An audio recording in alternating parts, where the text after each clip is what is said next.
Hello students, today is our third lecture of abstract algebra. In previous lecture we had discussed some examples of group theory. Now today we are going to discuss the properties of a group. Let's start. First property is uniqueness of identity element. Now as we have already studied that there is existence of identity element in every group. That was the third axiom in definition of group. Now here we are going to prove that this identity element is always unique.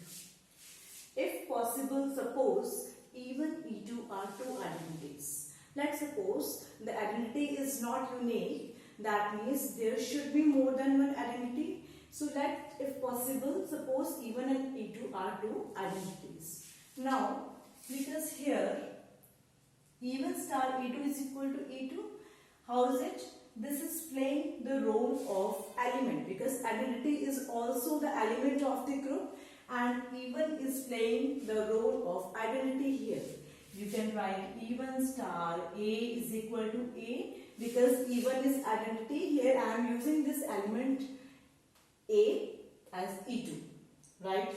So E1 star E2 is equal to E2. Similarly, if we use E1 as element and E2 as identity, then we get E1 star E2 is equal to E1. Or you can say A star E2 is equal to A. Why?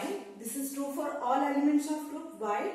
Because E2 is also identity, right? If this is true for all elements, then it should be true for E1 also. So I have written E1 instead of A here.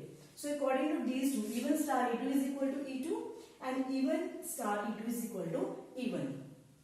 So left hand sides are equal, right hand sides should be equal. So E1 is equal to E2. That means we have supposed that E1 and E2 are two identities. That was wrong. There cannot be two identities. Identity is always unique. Now next is uniqueness of inverse element. As we have already studied in definition of group, that fourth axiom is every element's inverse exists in the group. Now we shall prove here that this inverse of a particular element is unique. That means an element cannot have two different inverses. So we shall prove this in similar to this. If possible, suppose there are two inverses of E. If possible, suppose there are two inverses of a single element E. Let there be B1 and B2. So if B1 is inverse, then A star B1 should be E. If B2 is inverse, then A star B2 is equal to E. And another way also. Now, B1 is equal to B1 star E. We can write because when operating with identity, the element will remain same. Now substitute the value of E, A star B2 from here. You substitute the value of E. Now, you can write B1 star A according to associativity of the group. You can write B1 star A star B2. Now, what is B1 star A? B1 star A is identity. So substitute the value of B1 star A, identity. And we know that when operating with identity, the element will remain itself. So E star B2 is equal to B2. We have started calculating B1 and we have approached to B2. That means B1 is equal to B2. But we have supposed that a single element A has two inverses B1 and B2, and where we have arrived at B1 is equal to B2. That means these two inverses cannot be different, they must be same. That means uniqueness of inverse element is proved. Now third one is cancellation laws hold in group. Now what is cancellation law? As you know that if we write AB is equal to AC, we can cancel A, B is equal to C. You usually do all this. Now we can do the same thing in group also. A star B is equal to A star C implies B is equal to C. Means you can cancel A from left. That is known as left cancellation law. Similarly, B star A is equal to C star. You can cancel A from right side also. That means B should be equal to C. We shall prove this. Now let's come to proof. We will start from here. let A star B is equal to A star C. Let's multiply or operate A inverse on the left on both sides. You get this? Now again apply associativity of the group. According to associativity, you can connect these two elements. Here you can connect these two elements. So it will become A inverse star A star B, A inverse star A star C. Now what is A inverse into A? When we operate an element with its inverse, answer is always identity. So here should be identity. We get E star B. Here also we get identity E star C. And we know that on operating any element with identity, what we get? We get the same element again. So E star B is B, E star C is C. Why? Because A is identity. So we have started from A star B is equal to A star C and arrived at B is equal to C. That means we can cancel A from left side.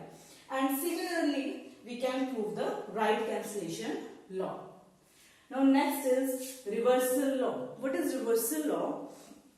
As you have done in transpose of matrices, what you do, A B transpose is equal to B transpose into A transpose, the order get reversed. Now similarly here, if we operate inverse, that is A star B inverse is equal to B inverse star A inverse for all A B belongs to G. That means if we separate the inverse, then the order will get reversed. Now let's see the proof. Let A star B is equal to C. What we have done, we have named this element as C. And as A and B are elements of group, so A star B should be element of group according to the closure property. So that's why this A star B should be element of group and we are naming A star B as C. So this C belongs to G. This is element of group. Again, name this element as D. We have named this element as D. D is equal to B inverse star A inverse, where D belongs to G. How D belongs to G? Because A and B are elements of the group. Their inverses exist and also they belong to the group according to the fourth axiom of the definition of the group. So B inverse belongs to G, A inverse belongs to G, and because B inverse and A inverse both belongs to G, and according to the closure property, B inverse star A inverse, it should belong to G. So according to that, D belongs to G. We have named this element as C and named this element as D. So that means what we have to prove now, this is C, C inverse is equal to D. We have to prove this.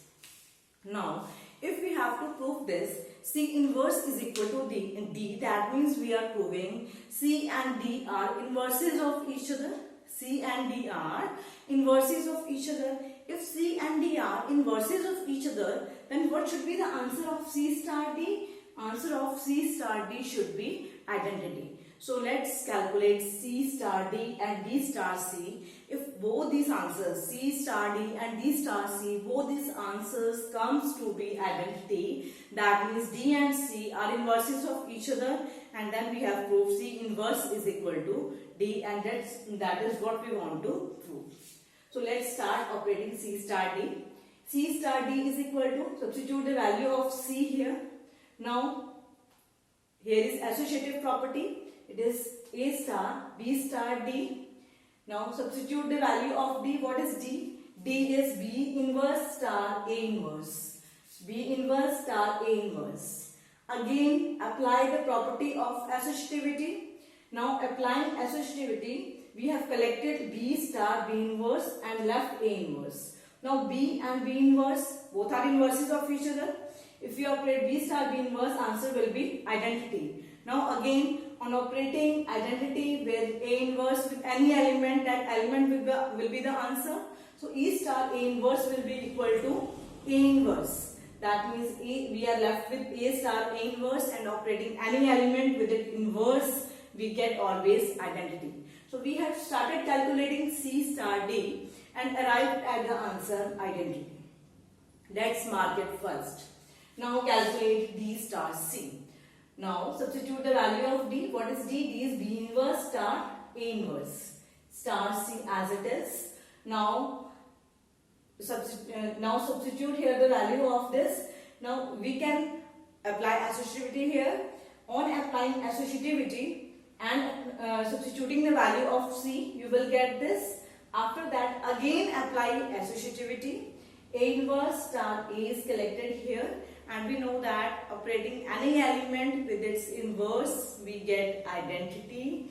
So we get identity here, and applying identity star B, identity operated with any element, answer is that element. So E star B is equal to B. That means we are left with B inverse star B. And again, operating any element with its inverse, we always get identity. So we have answer is identity. Now C star D is equal to identity, that is we have marked first, and D star C is equal to identity, we have marked second. That means from second and first, what we get, C and D are inverses of each other, or you can say C inverse is equal to D. Substitute the value of C. What was C? C was A star B. So A star B inverse, and what was D? D was B inverse star A inverse. That's it with this property. Now next is fifth property. A and B be any elements of the group. Then we have two equations. First is A star X is equal to B. Say X is like unknown here, and Y star A is equal to B. Y is unknown here. We have these two equations. We have to prove this. These have unique solutions in G. This equation have unique solution in G. This equation have unique solution in G. In the group, these equations must have unique solutions. Now, since A inverse and B belongs to G, we know that A and B are elements of G. If A is element of G, its inverse will also be in G. So A inverse and B belongs to G, and according to the closure property, A inverse star B should belong to G. So A inverse star B belongs to G.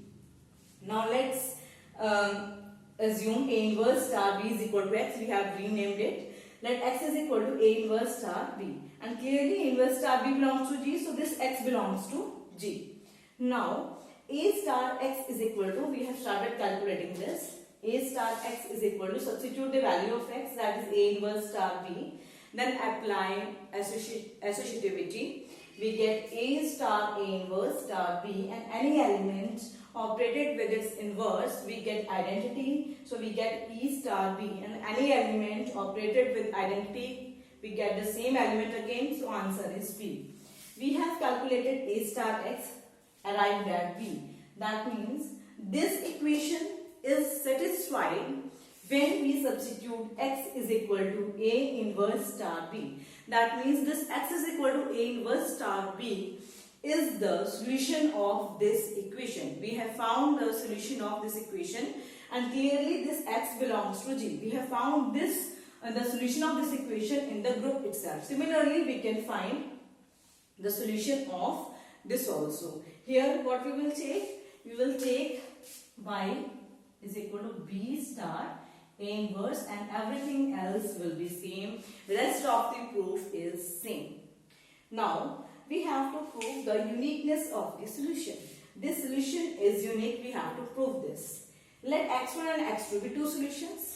Similarly, like here, we will assume that the solution is not unique. There are two solutions. Let x1 and x2 be two solutions. If x1 and x2 are two solutions, both will satisfy the equation. So A star x1 is equal to B and A star x2 is equal to B. Because right hand sides are same, left hand sides should be same. So A star x1 is equal to A star x2, and by left cancellation law, we can write x1 is equal to x2. That means these two are not two different solutions. They are very same. That means the solution of the equation we have found, that solution is unique. Now next property is inverse of A inverse is equal to A for all A belongs to G. Very simple, it's obvious itself. Otherwise, if you want to prove it, now you can, if you can write it like this. Here what we are saying, we are operating A with its inverse, we get identity. Now what is the inverse of A inverse? What is the inverse of A inverse? A inverse, when operated with A, we get identity. A inverse when operated with A get identity. That means inverse of A inverse is again A. Inverse of A inverse is again A.